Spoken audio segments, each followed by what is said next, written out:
What it is? Don't hang up. Don't hang up in that. I'm not about to be on this lame ass shit with you. Hey, so I had your password? Let's just rap. I had your password. Kodak Black and Jackboy grew up in the same rough pocket of Pompano Beach and were close friends who came up together in the Golden Acres public housing projects.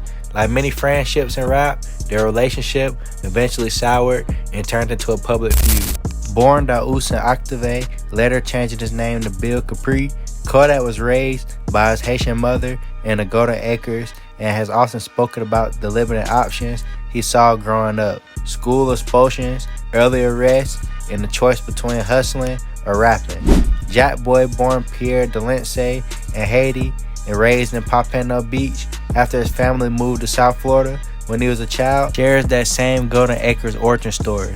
He's repeatedly described the projects as the same place he learned survival, and he and Kodak bonded over their similar Haitian roots, poverty, and parallel upbringings in the same neighborhood.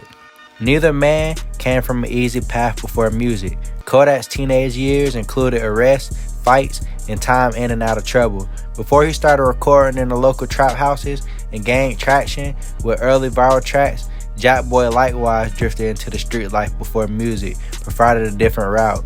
His earliest visibility came from features and singles that tied him to Kodak Black and the Sniper Gang circle, rather than from a traditional 9-to-5 job history.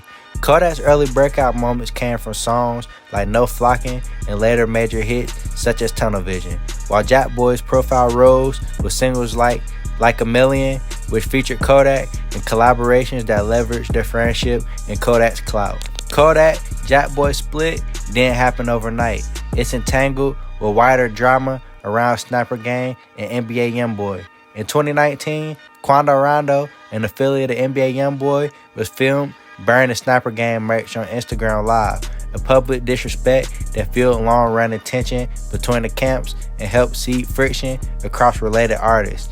Kodak has publicly blamed a sequence of social media actions and perceived betrayals from driving a wedge between himself and other associates, and at one point, he accused Jackboy of provoking issues between Kodak and Youngboy, claiming Jackboy had sent shots via Kodak's accounts. While Kodak was incarcerated, that public airing escalated into heated Instagram live exchanges and back and forth public accusations. Musically, the disses moved into records and freestyles. Kodak's platinum-era single, Super Gremlin, took on a life and a beef narrative. Because listeners read his lyrics as indictments of traitors inside his circle, and Jackboy answered with freestyles and tracks that many interpreted as direct. Kodak examples include Jackboy's Renegade freestyle. In social media posts where both men threw shade and called each other out. The back and forth also included on live shouting matches and interviews where each detailed grievances that made reconciliation harder. Jackboy has also publicly expressed skepticism about the intensity of the beef at times, saying some of it felt fake and asking fans not to escalate matters. There have been real-world safety concerns around artists in this circle. Jackboy was reported as the target of a shooting outside his home in late 2023 and was later arrested on weapons and narcotic-related charges in 2024. Incidents that underscore how these feuds can overlap with street-level violence and law enforcement attention. While Kodak's own legal troubles and violent incidents have been well documented over the years, there aren't public, independently verified reports tying Kodak directly to orchestrated attacks on Jackboy. Much of the public record is social media threats, heated language, and claims made by the parties involved rather than court-verified plots.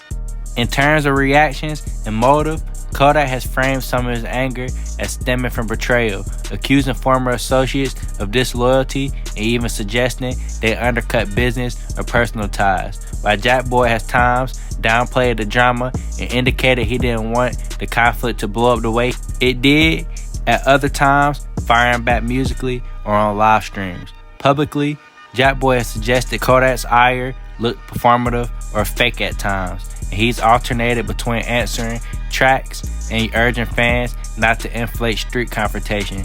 The result has been a cycle of diss songs, social media shade, press interviews, and intermittent heated live exchange rather than a single decisive moment that resolved the dispute one way or another.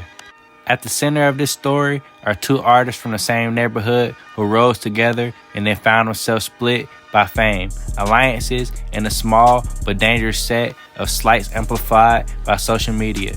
Their shared Haitian background and Golden Acres upbringing are facts that explain why they started as brother in arms. The burning of Sniper Gang merch by Quando Rondo and the social media posts that Kodak interpreted as betrayals are the flashpoints that push the friendship into a feud.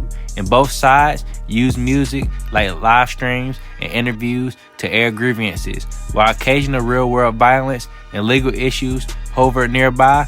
Whether it can be squashed depends on private decisions and reconciliations.